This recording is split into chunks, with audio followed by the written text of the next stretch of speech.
huge debate. Yeah. Okay. Well, thank you everyone for coming. We are thrilled to have this incredible panel here. I'm Stephen Wolf-Ferreira, the Chief Marketing Communications Officer at Quantcast.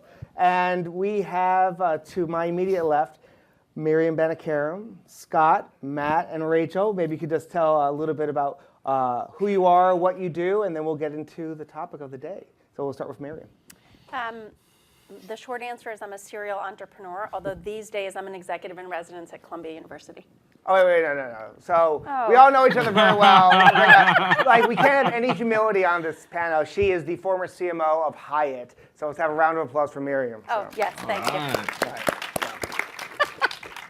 Hey everybody, I'm Scott Hendrickson, SVP of Sales at News Corp. I am responsible for harvesting all of the first-party data that exists inside of News Corp for the first time to pair it with all of our custom content solutions and very premium media assets across the globe. Everyone knows News Corp. No one knows what's inside News Corp. We're the 9th largest digital publisher, and for the first time, acting like it. Awesome.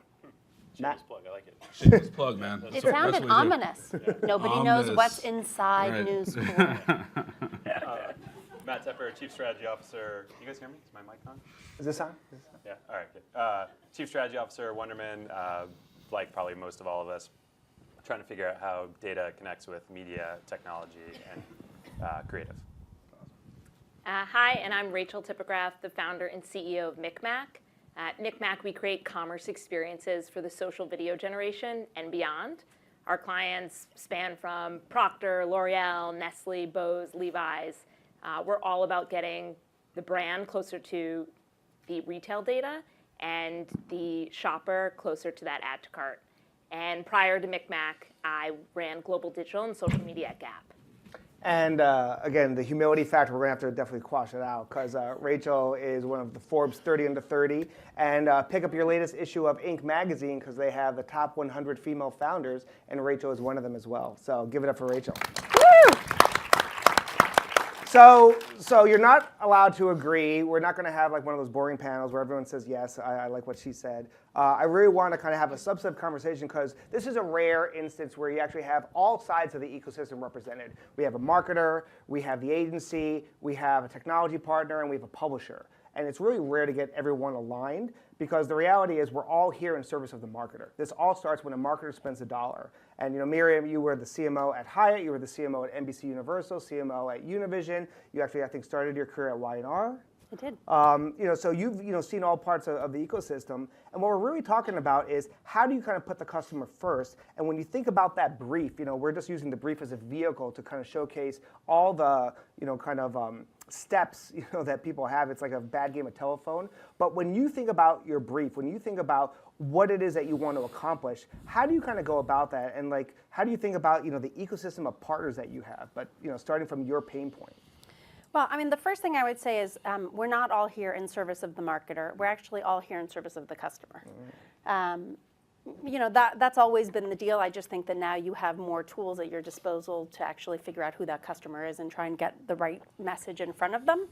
And it's always been about a good brief, which sometimes was the case and sometimes wasn't in terms of execution. But you now have a lot of data that you can bring to bear to get to the right person at the right time. But I still think that it really matters to have the combination of sort of art and science, right? And I think that one of the things that's happened as digital has become sort of the new norm is that people break these two things apart as if they're two distinct things. And frankly, you have to get the right message, but the right message requires creativity. So you do have to marry these things together. And in an ideal world, you bring all your partners together, but the reality is that's super complicated to do. It's a great concept. And we all aspire to it, but the reality is... Well, why is it so hard? Oh, well, let's move on from me. All right, Matt, you sit at Wonderman, and Wonderman is really unique because you obviously do a lot of cool creative, but you also understand media, and then you also have a lot of data as well. You have first-party data. So what's from your perspective? Yeah, no, it's super easy. I don't know why you're having trouble with it. It's because I hadn't hired Wonderman. I'm pretty sure that's the answer. Yeah, There's your plug. for sure, definitely. Yes. There's your plug. It's okay. Yeah, it's. I think it all comes, we're a people-based industry, and we don't have enough people who understand all the different components of the ecosystem. So everyone's grown up in their own lanes of subject matter expertise. and nobody knows how to integrate because there's not enough empathy for other people's jobs. Yeah, like it's super easy to say to a creative person, like, come on, how hard is it? Just like put some pictures together and some copy. And they'll turn around and they'll talk to the media people and they're like, just go buy some stuff. I don't understand why this is so hard. But when you get people who have done all of those things, you start to realize how difficult everyone's lane is, and it helps the integration piece. But there aren't enough of those people who have that context. And then, one of the things that I'm constantly surprised at is, publishers power the internet. And, the reality is, as much as everyone, thinks of Facebook and Google and 80% of all digital ad spend is on those platforms, they are not 80% of the internet. And the reality is, that stat that you said about, News Corp, when you combine all the different brands under that umbrella, you are this, massive publisher, and you actually have first-party data. So how are you trying to, bring the insights and understanding audience behavior that you have to a marketer so they can actually have a better, understanding of their customer? Yeah, sure. And I think that's a great build from the past two comments. Is there's great third-party tools to leverage to understand audiences holistically, right? If you want to understand Dow Jones and Wall Street Journal, there's third-party tools to use. We've recently started to harvest our own first-party data to help not just self-serve our own benefit to ourselves, which is to say, hey, if you want to reach ultra-high net worth individuals, we have first-party data sets that can do that across our publishers, but rather it's to build off of what you said, which is to say, how can we leverage this data to help our partners be more intelligent on who their consumers are, what type of content they prefer, what content they're consuming, as a means to fuel the planning process up front. Not just living in a world where we get a brief, right, that says, I want to reach this audience, how do you reach that audience, and then please optimize to get to the KPIs. It's starting one step ahead of that. So that way we're locking arms with creative teams, we're locking arms with planning teams to then make sure that we're driving the right outcomes throughout, which is how we see the world evolving. And interesting that you talk about outcomes. Yesterday I was moderating a panel, and the CMO of Petco had a really great, tweetable moment where he's talking about both fingers and feet. And when you think about outcomes, you actually have to figure out how are you driving the business. And Rachel, one of I think the coolest things about MikMak is you really are empowering social commerce. And you really talk about how you've now fused, because there was brand, upper funnel stuff, DR, lower funnel stuff, but you really view it as, kind of fused together, brand performance marketing. So what are you doing? And, obviously, how are you helping your customers understand their audience? Yeah, it goes all the way back to my time at Gap. I was flabbergasted that the CMO never wanted to see our direct response creative and paid a lot of attention to upper funnel creative. Did you work in the performance part or the branding part? I crossed. And the CMO was my boss and a dear friend of mine. And the conversation that I would constantly have with him is, listen, the customer is going to see our DR creative 37 times over. They're going to see your brand creative, if you're lucky, 2 to 5 times. So why don't you care about DR creative? And the dialogue was, because it's crap, and everyone tells me that my ideas won't perform. And it's a different creative muscle to produce content that actually converts. And for me, when I quit Gap to build MikMak, I knew that creative services had to be a part of my overall software offering, which is kind of unorthodox. Like, a lot of investors don't like to see that. But what software does is collapse the funnel. What creative does is actually encourage someone to buy. And to not have those two disciplines work together would be a complete miss, because I would be providing software to brands where they have no idea how to create performance-driven creative. So I have this other part to my business that's called MikMak Studios, and literally my entire creative team has been trained how to buy ads within environments like Facebook and Snap. If you talk to other people who work within creative, I'm going to say 90% of the time they've never even seen Facebook Ad Manager. If you've never seen Facebook Ad Manager and you get a beauty brief, for example, and the beauty brief asks you to produce creative that speaks to women who suffer from rosacea, that creative doesn't... What's rosacea? Rosacea is like redness in your cheeks. I suffer from it. And Dermablend's a great cover. Definitely a client.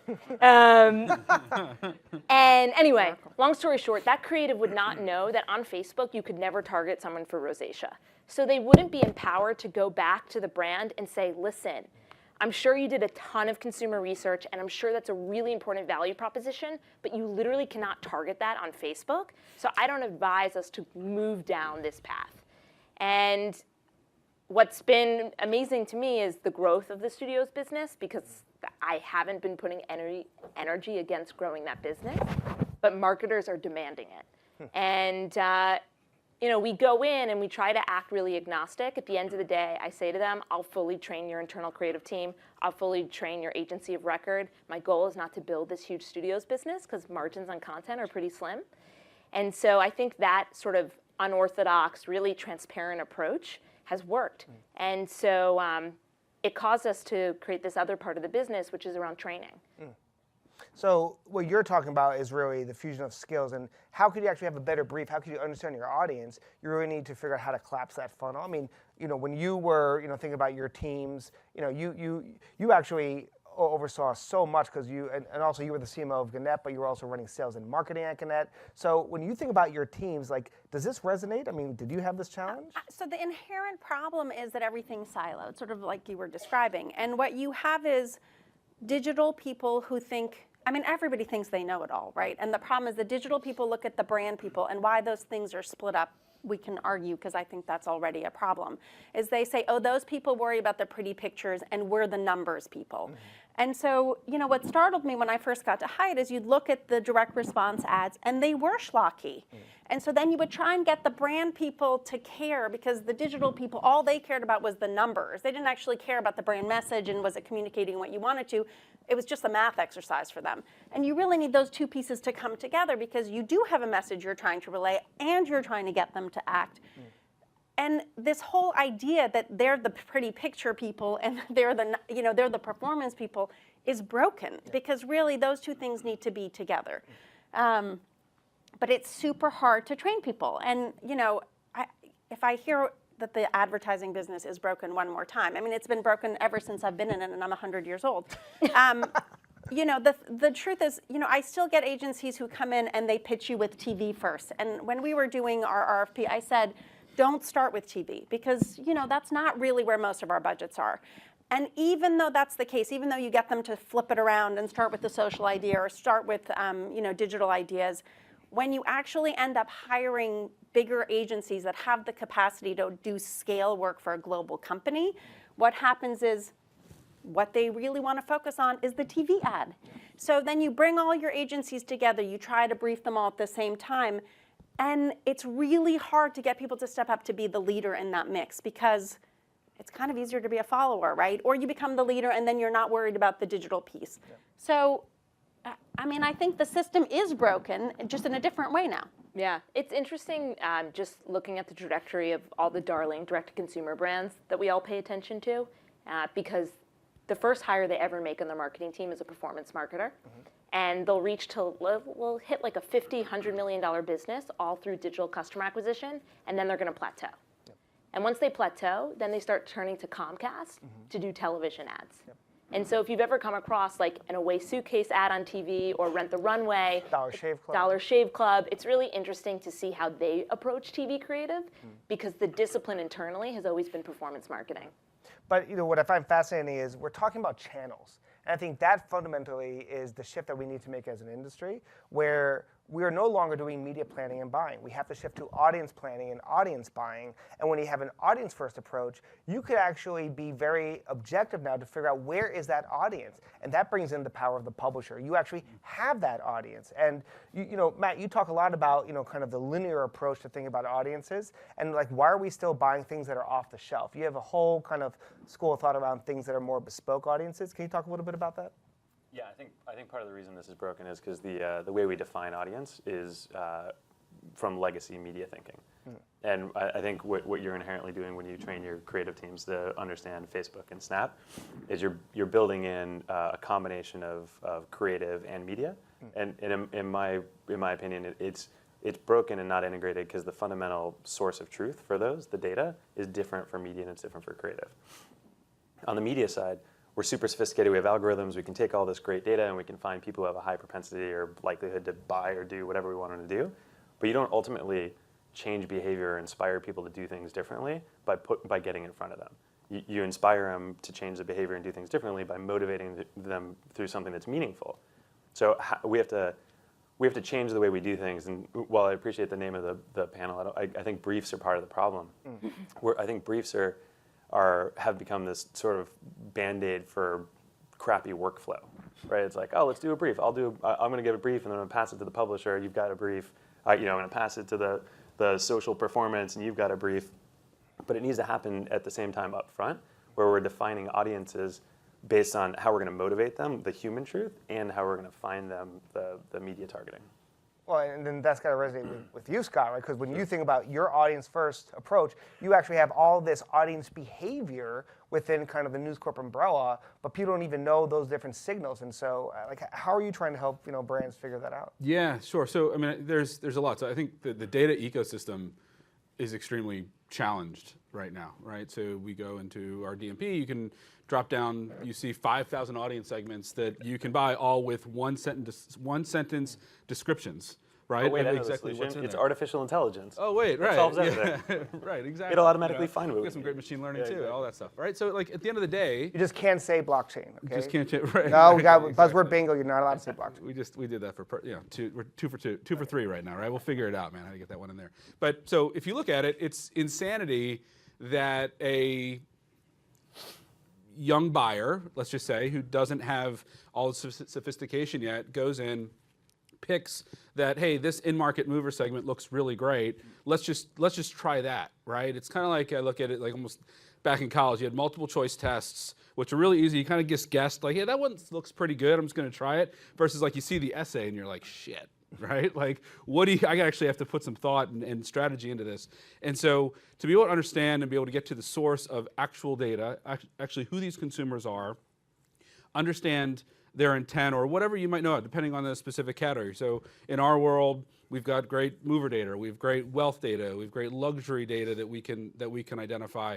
And That's true first-party data. It's not third-party. It's not it's not a guesstimate as to who these people are. We know for a fact who these folks are, and so that starts at the very core of the entire process. So whether that be in the planning, right, of identifying audiences, it impacts the creative that we're going to build, and then it impacts ultimately the results that we can generate. And so that's why we've built this new solution, News IQ, to help answer that, right? And then, Mira, when you hear all of this, I mean, like, do you ever go in? Have you ever done that drop-down menu and think about 5,000 audiences? I mean, is that remotely interesting for you? I mean, look, I go back to, I feel like I'm in a time warp. It's like the same conversation over and over again. And basically what I think you have is people who come with a different discipline, right? I mean, sort of the beauty of today is that you have all these new tools. And yet the proposition, the thing that you're trying to solve is the same thing. How do I engage someone in a meaningful way and get them to act if it's something that's of interest to them? So, I've always believed that different minds solving for the same thing will yield the same results. But the problem is, it's not just four of us getting together to solve the problem. We all have lots of people behind us, and you have to get them all to come together to try and solve the problem. We're in such a better place because you can, in fact, figure out, it's not a pot shot. You can figure out how to get the right message in front of the right person. That didn't used to exist, right? You used to have 3 channels, you had to put it out there and hope somebody was watching, and you really had no idea. So, I mean, of course that matters, but you also have to have a message that resonates, right? And all the data shows you that consumers want brands that mean something. So it's not just about click here and buy. You still have to actually do it's not sort of upper funnel, the consumer insight work to figure out what's meaningful to people. And I think the thing that's frustrating is figuring out how to get all this to work together in a way that's easy versus painful. I think we need a new form of leadership. This is what I'm thinking based on what you just said. Totally true. So you've got all these subject matter expertise. Like everything's really complicated, right? Programmatic media is tough. Social on its own is tough. Like all these things are really tough. So you need functional expertise. I think we need a new breed of leaders that sit on top of that understand how all these things relate, that can then, I guess brief, as much as I hate that term, brief people who have functional expertise. So the integration, I think, needs to happen at the leadership level, on the brand side and on the agency But part of the problem is muscle memory, right? So you have a lot of, and we have a generation gap. So you have CMOs, I mean, the number of CMOs who don't tweet themselves, right? I mean, there was a whole generation that had other people do it. If you don't actually do it yourself, you don't have that muscle memory. It's sort of like what you were explaining. So then when you go ask somebody to do it, it's pretty removed, right? So it does make a difference to take the time. I mean, listen, you're a global CMO, you can barely breathe. So, it is hard to make the time, but it's really important to actually, even if you're not going to ever be great at it. I mean, I'm not a great Instagrammer, but I try and do it myself just so that I can understand when they You got some speak to selfie me. game. I've seen yourself. Oh, good God. I know what I'm not good at. And I know that people are better. I know. Okay. So, I really think it makes a difference. And so a while back, I think when Twitter was first starting, you see how old I am, they actually had a session for a group of marketers where they got us all to go on and do hands-on training. It was one of the best. It's actually why I have my name as my Twitter handle. It was that early. But it was a really good lesson because just doing it teaches you something, right? And so I had the opportunity last week to actually interview Beth Comstock, and as you all know, she retired from her job. And one of the things that she was saying was that she wants to go out and be an intern. And so as listening to you, I was like, can I be an intern in your creative department? Because now I have the time to do that. Because it's about constantly learning, right? And so it's super difficult because everybody is just overwhelmed by their day job, much less their personal life, right? So how do you juggle all these things? What do I think as I sit here? It's like hard not to be overwhelmed, right? I think people need more side gigs. Like Yeah. we have a program within Wonderman that helps people understand how to do their side gigs better. Like it teaches them how to do media, teaches them how to do creative, business planning, accounting, finance, the whole thing. Because, and the hypothesis behind it is the empathy thing. It's like once you do everything across all the disciplines, you just understand how they work better. But companies also need to prioritize training. So just to plug one of my clients that I have nothing to do with this training, I'm literally blown away by how Procter & Gamble invests in their marketers. Yeah. They took several hundred marketers and put them through an 8-week training boot camp away from their day job so they could learn how to do performance marketing. Because if you grew up in the ranks of P&G, that was never something that you had to be taught. So to make that a must within your operating plan, that's why I have so much faith in the future of these companies, because they're investing in their people. But you don't see that across the board. But that's where kind of the rubber meets the road ultimately. When they say, okay, we're going to truly understand the audience, we want the behavior, we have all this incredible robust persona. When it gets down to you, Scott, like all that richness, all that depth, all that kind of rigor is lost because we still are based on like these bullshit KPIs. And I feel like that is part of the how do you narrow that gap? Yeah. How do you solve for bullshit KPIs? Man, that's got to be the toughest question of the whole freaking week, right? I think there's a training course for that. That's a whole training, right? That's a whole nother panel, right? Well, Yeah, so I yeah, thanks, buddy. Appreciate it. Good support. I think one way to look at it is, and the evolution that we've gone through on our side at News Corp is to better ask the questions up front to try to understand the core of the why. Try to ask why 3 times, right? This is what I'm trying to achieve. Why? Okay, why? Right? And you can do that to truly understand that the reason for in buying this media, in case here, is to whether it be bottom funnel demand generation, right?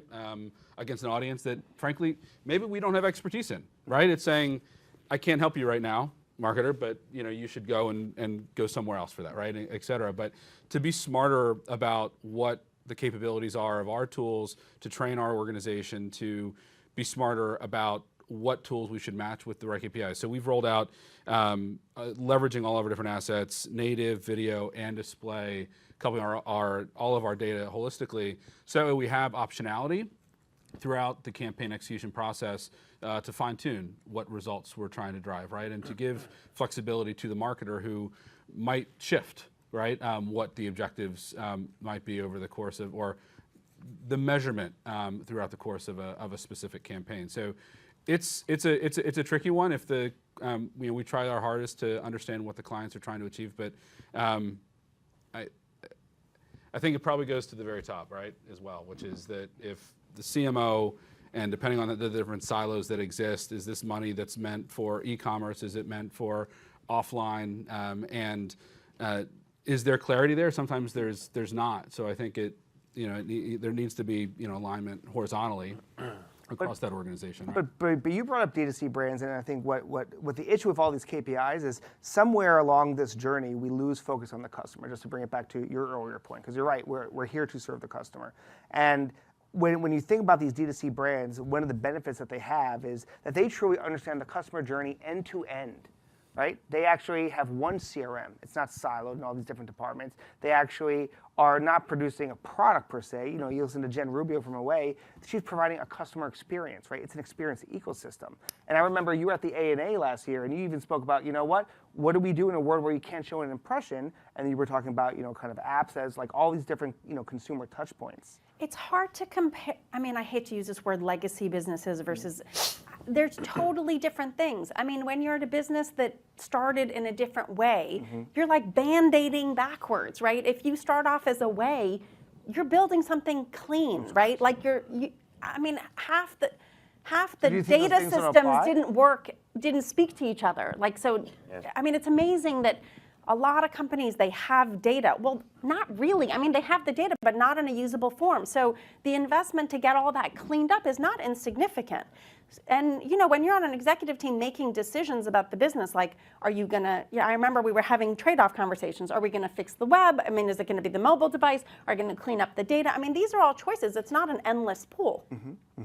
And it was like, oh, by the time we fix the web, I mean, nobody's going to be on the web. I mean, you know, like that's how fast things move. And I think that, you know, it's a hard game, right? Because, you know, Away has they don't have those issues. You know, I remember when the Daily Beast bought Newsweek, and everybody was like, oh, this is going to be so great. It was like, oh, yeah, that's great, unless you understood that in that acquisition, they inherited all the union issues that came with Newsweek that actually didn't impact Daily Beast. Daily Beast didn't have those issues.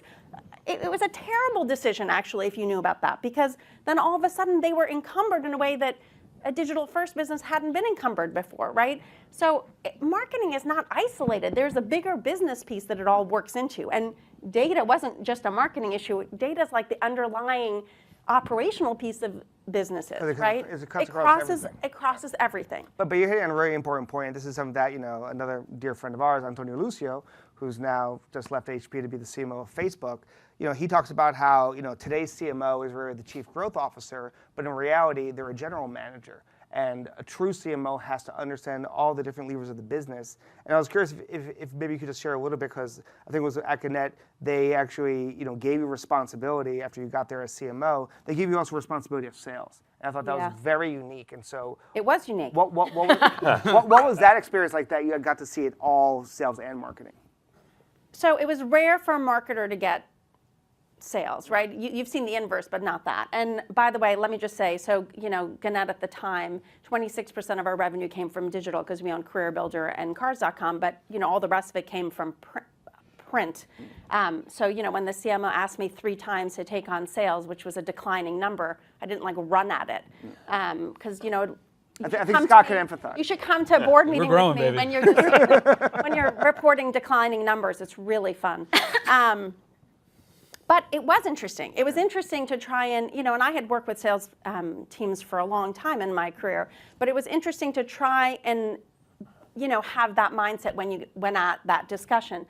But in the end, I mean, I would say to you, a good CMO always was a good general manager. I mean, it was never just about doing ads, right? You had to understand that you were actually in business and whatever you were doing was in service of the business. Yeah, you're not the chief advertising officer, you're the chief marketing officer. I mean, in the end, you're doing it to help drive business, right? So if you have that mindset, you're not just thinking about, am I going to make pretty pictures or, you know, drive the bottom of the funnel. So I don't think that was all that different. But it's a complicated beast. And again, you know, Gannett at the time, and now it's a totally different company, but it was a legacy business. So you had a lot of things that you were dealing with. And frankly, you had, I mean, digital was doing well, but, you know, it's sort of like the Jeff Zucker dimes to dollars equation. It just wasn't making up the money that you were actually losing on the digital side, right? A print ad was $100,000. You had to sell a lot of digital units to make that up.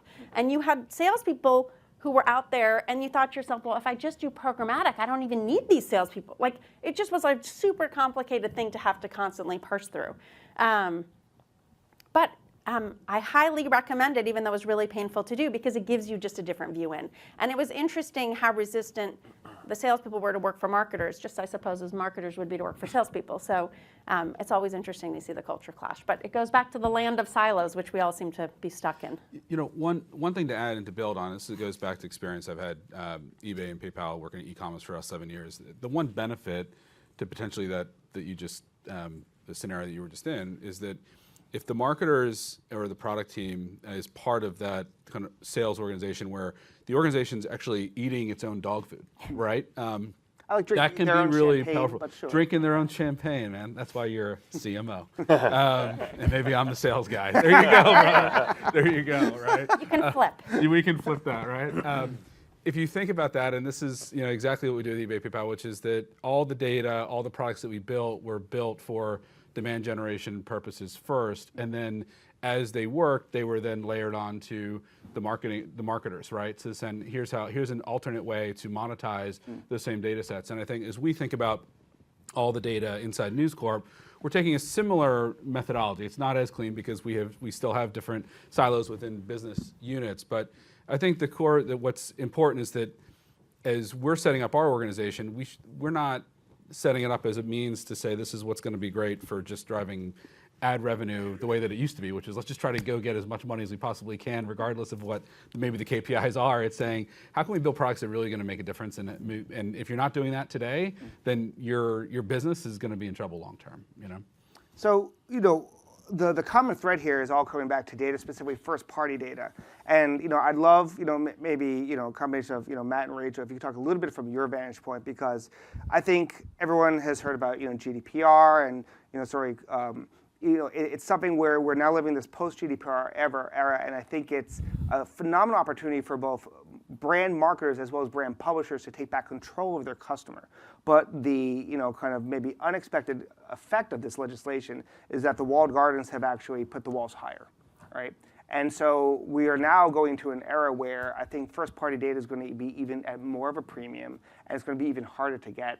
And I know, Rachel, you're working with a lot of brands where they're coming to you because you can actually help them with that. And then you actually, from Wonderman's perspective, you actually have first-party data. So I'm curious, how is that actually helping you inform, the marketer in terms of understanding their customer more? And what would be your rec on a first-party data strategy in post-GDPR? Yeah. The way that we talk about it is we call it power of the pixel.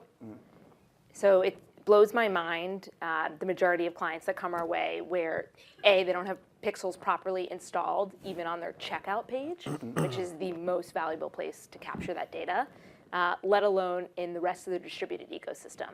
So yes, as GDPR becomes more pervasive, it's going to be harder than ever before to acquire customer data. So today is the cheapest day for you to begin to own that customer relationship. The other working headwind is that, just at least I will speak from the e-com world, the majority of e-com sales today actually come from third-party retailers and marketplaces. So D2C for most of the Fortune 1000s is like 10%, maybe upwards of 20% of your apparel and footwear.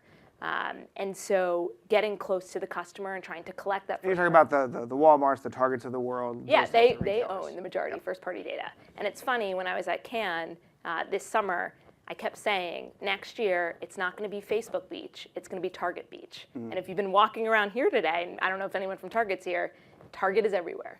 So the next great players in advertising are 100% Amazon, Target, Walmart, and eBay, et cetera. And obviously you come from that organization. So for us, what we do is we create experiences for these brands that are really reliant on third-party retailers to capture as much of that customer data as they can, while the retailer still captures the end sale. So it's sort of a win-win. And the world that we play in, it's funny, when I started my career, I did teach Pepsi executives how to use Twitter. I was Pepsi on Twitter. That was my first job. And it was the unsexy part of the organization. It was shopper marketing. And today, my business is shopper marketing.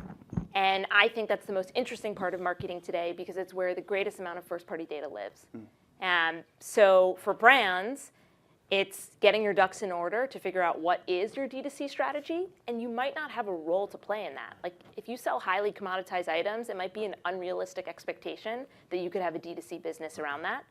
And then figuring out creative ways to capture as much of that first-party data, and if you're doing it through digital, it's about the pixel. Like the pixel is what allows you to capture all this information. But isn't it also about having the relationship with the customer? I think that's, I mean, like, make no doubt about it. Like, there will be some version of GDPR here in the U.S. Like, winter is coming. Yep. And, it's already starting in California. We already see some of that legislation. Plug, we actually have the Quantcast Chief Privacy Officer on Thursday with the head of engineering for BuzzFeed talking about GDPR, post-GDPR world. But the reality is you need to have a relationship with your customer. And if you actually are providing a value exchange, then you know what? Someone is going to be willing to give that information to you. And so how are you helping folks think about that? Yeah, it's a couple things. I think it's important for us to make the distinction that somebody else's first-party data is your third-party data. So, like, I don't think it matters. Like, I think it's cool that you got that was deep, man. Yeah, I know. You might have to say it again. You write that down? That's a tweetable Okay, moment. yeah, okay, there you go. I feel like I'm in an episode of The Office. Let's just talk in acronyms. We try not to get together very often. It's a bad situation. It's your first-party data, my first-party data. It's brands' third-party data. GDPR is going to mess that whole system up. Brands have to start creating their data collection strategy now, and I think you got to do it like we always counsel: collect in a very overt way. Like if you look at the companies that have really smart data collection strategies, that's core to their business. Who's like best in class? Do you think? I mean, all the people that everyone would use, like the digital first companies that they have a value exchange, right? So there's a reason that I put my data into a digital product and service because I'm getting something out of it that's valuable. So I'm happy to give you that data. Like I mean, we run research and we know all this stuff from both secondary and primary research. People are actually totally fine giving data. It's not like this blanket statement that people don't want to give you their data. They just want to know what you're going to do with it, and they want a reason to give it to you. Like I'm totally fine giving my data to individuals. There was an article, I think this week, about a coffee shop, I think it's near Stanford, where professors and other people pay, but students, if you're willing to give your data, can eat for free. I thought that was super interesting, right? Because it's an overt play. I agree, although I think it's a weak value prop. Like I think it's okay, cool but that it's overt, but it should be something that it's like, we'll be able to tell you when we've got a new coffee drink ready for you. Like Starbucks is a great example, Sure. right? Happy to give them my data because this is just incredibly phenomenal to be able to walk into Starbucks, correct. grab my coffee and walk out. Happy to give you that data. But free breakfast, that might be a good value exchange for a If student. you're a college student, it might be a good Yeah, proposition. that's fair. It's just kind of like, promos are easy, but fair. Maybe it's just. It's just interesting to see people play with different things. I mean, I think Totally. that's what's interesting. When I first joined Hyatt, they were, it was amazing how little they knew actually about their customers. They didn't even know if they were male or female. But how is that possible? It's possible because when you you checked book a in. reservation, Because yeah. you booked the reservation. And by the way, so the natural place you would think as somebody coming from the outside to get data is at check-in, right? Because that's when you're interacting with somebody. But the happiness pixeled? of the customer I'd be is pixeling them. basically on how quickly they can check you in. And it used to take like 1 million strokes of the key, because if you remember, you're interacting with the person and they're looking down, right? But you want the customer service experience to be a human one where they're interacting with you. So they had to collapse all these systems so that it wasn't requiring that person behind the desk to spend all their time looking down to do like 1 million different things. But mobile check-in. Right, okay. So we can get to that too, because there's it's amazing how complicated everything is. But anyway, so they basically it was like, why don't we just give away free Wi-Fi, and the price for free Wi-Fi in essence will be giving us some basic data. And most people, I would say, at that moment where they check in and they desperately need to get on Wi-Fi, are willing to give you a lot of information, right? It was a huge battle, actually, operationally, to make that happen. Like, it just seemed like such an obvious idea. It required several meetings of my getting different people together to just be like, we're going to problem solve this. Like, what are the legal issues? What is this? I mean, it sounds easy. Yeah. It's actually really complicated to do. And now, if you, that's pretty rote to do. But I mean, that was like 4 years ago. It seems like dog years. I do think it's also kind of the wrong question. I think everyone should have their data collection strategy. I think it's fantastic. Data in tech is no longer the limiting factor like it used to be. There's a crap load of data. Like there just is. There's so much data out there, and the tech has gotten really sophisticated. It's people and process. We don't do this stuff with intent. You've got all the major tech providers out there selling CMOs on their technology, which could theoretically work really well. Nobody knows how to operate it or even implement it, much less configure it and operate it. We need different people, and we need different workflows to make all this stuff work. And I think we're all still running to data and tech, and we got to figure we got to figure the workflow stuff out first. Well, and maybe this is a great way to kind of like start to wrap up the panel. This is actually leading to what I think is the most important thing. It's about understanding human behavior. It's about understanding customer behavior, and that all leads to insights. And so we're all drowning in data, and what we aren't really even thinking about or talking about. On the panel yesterday, we had the CMO of T-Mobile, Nick Drake. And he's like, blew everyone in the room away because the amount of data that is now going to be coming in from 5G is going to be overwhelming. If people think they're drowning in data today, and again, it's not maybe the right data, but you're still going to be overwhelmed with so much information. This is where kind of machine learning has to come in. It becomes about understanding the patterns